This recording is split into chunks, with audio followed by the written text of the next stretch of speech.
नमस्कार। कभी सोचा है कि भगवान से बहस करना भी भक्ति का एक रूप हो सकता है?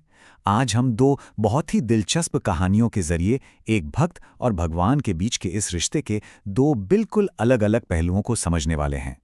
तो सवाल ये उठता है कि आखिर सच्ची भक्ति है क्या? क्या इसका मतलब है कि बस चुपचाप बिना कोई सवाल किए सब कुछ मान लेना?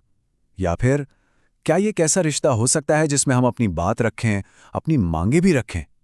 चलिए, आज इन्हीं कहानियों के जरिए इस सवाल का जवाब ढूंढते हैं। देखिए, भक्ति सिर्फ पूजा पाठ तक ही सीमित नहीं होती। ये एक बहुत ही गहरा, एक पर्सनल रिश्ता है। और जैसे किसी भी गहरे रिश्ते में होता है, इसमें भी कभी-कभी असहमति, बहस और हाँ, यहाँ तक कि नाराजगी की भी जगह होती है। तो इस रिश्ते की गहराई को और बेहतर तरीके से समझने के लिए आइए दो बिल्कुल अलग-अलग तरह के भक्तों की कहानियों में चलते हैं और देखते हैं कि भक्ति उन्हें किन रास्तों पर ले जाती है।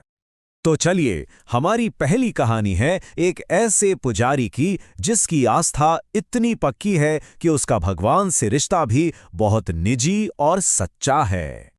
मिलिए दीनानाथ से, भगवान शिव के ऐसे भक्त जिनकी पूरी दुनिया मंदिर और भक्ति के इर्द गिर्द ही घूमती है।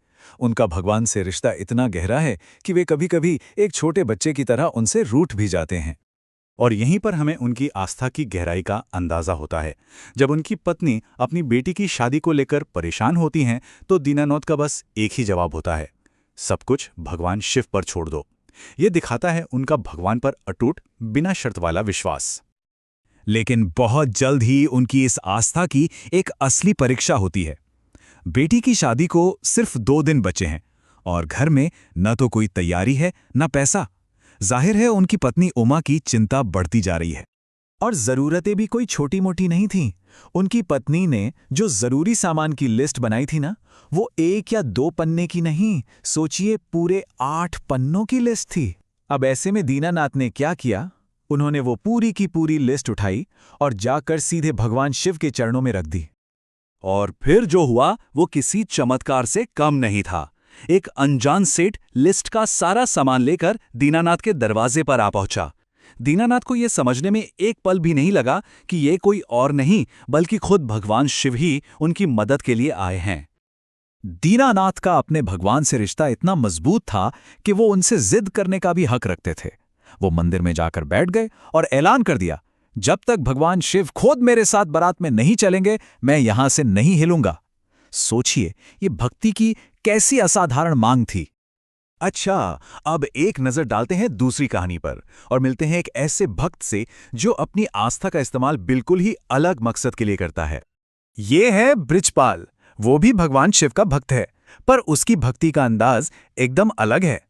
वो दिन भर काम करने की बजाय या तो पूजा करता है या फिर सोता रहता है, और इसी वजह से उसकी पत्नी उससे हमेशा परेशान रहती है। यहां बृजपाल की जिंदगी का विरोधाभास साफ साफ दिखता है। एक तरफ उसकी पत्नी की गुहार है कि उठो, काम करो, फसल काटो, क्योंकि घर में खाने को कुछ भी नहीं है, और दूसरी तरफ है बृजपाल जो अपने आलस में ही डूबा हुआ है। अपनी पत्नी की रोज-रोज की चिकचिक से तंग आकर बृजपाल ने भगवान शिव से एक ऐसा वरदान मांगा जिससे उसे कभी काम ही ना करना पड़े। भगवान शिव ने उसे एक जादुई त्रिशूल दे तो दिया, लेकिन एक शर्त के साथ। अगर उसने त्रिशूल को काम के बीच में रोको कह दिया, तो वरदान हमेशा के लिए खत्म हो जाएगा। और फिर हुआ भी वही जिसका डर था। एक दिन बृजपाल ने त्रिशूल को खाना खिलाने का आदेश दिया, लेकिन ये बताना ही भूल गया कि भाई रुकना कब है। खाना आता रहा, इतना कि उसका पेट भरने के बाद भी खाना रुक ही नहीं रहा था। आखिरकार उसे मजबूर होकर चिल्लाना पड़ा, रुक जाओ, और बस उसी पल त्रिशूल गायब हो गया। तो हमने 2 अलग-अलग भक्त देखे और उनकी 2 अलग-अलग कहानियां भी। चलिए अब जरा इनके बीच के फर्क को और उनके नतीजों को समझते हैं। ये टेबल दोनों भक्तों के बीच का फर्क बिल्कुल साफ कर देती है। दीनानाथ की प्रेरणा निस्वार्थ थी। वो अपनी बेटी के भविष्य के लिए परेशान था। वहीं बृजपाल सिर्फ अपने स्वार्थ के लिए, काम से बचने के लिए भक्ति कर रहा था। दीनानाथ की भक्ति भरोसे पर टिकी थी, जबकि बृजपाल की भक्ति एक तरह का सौदा थी, एक लेन देन। दीनानाथ ने अपनी आस्था को कर्तव्य से जोड़ा, जबकि बृजपाल ने कर्तव्य से भागने के लिए आस्था का इस्तेमाल किया। और नतीजा, दीनानाथ को भगवान की कृपा मिली और बृजपाल को जिम्मेदारी का एक कड़ा सबक। तो इन कहानियों से हम भक्ति के असली मतलब के बारे में क्या सीखते हैं? भक्ति का असली सार यही है कि ये हमारे कर्मों का कोई विकल्प नहीं है, बल्कि उनको पूरा करने में हमारी मदद करती है। ये एक ऐसा रिश्ता है जो हमें अपने फर्ज निभाने में मदद करता है, उनसे भागने में नहीं। बृजपाल ने भक्ति का इस्तेमाल जिम्मेदारियों से बचने के लिए किया और नाकाम रहा। वहीं दीनानाथ ने अपने कर्तव्य निभाते हुए भक्ति की और उन्हें भगवान का साथ मिला। तो इन कहानियों से जो मुख्य बातें निकल कर आती हैं वो ये हैं, सच्ची आस्था जिम्मेदारियों से भागने का नहीं बल्कि उन्हें निभाने में एक साझेदारी का नाम है। निस्वार्थ भक्ति का फल हमेशा कृपा होता है, जबकि स्वार्थी भक्ति का फल एक सबक। और सबसे जरूरी बात, कर्म और आस्था को हमेशा एक दूसरे का हाथ थाम कर चलना चाहिए।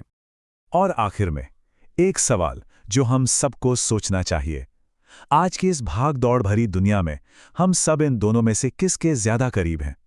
क्या हम में दीनानाथ जैसा अटूट विश्वास है, या फिर कहीं ना कहीं हम भी बृजपाल की तरह आसान रास्तों की तलाश में रहते हैं? सोचिएगा जरूर इस बारे में।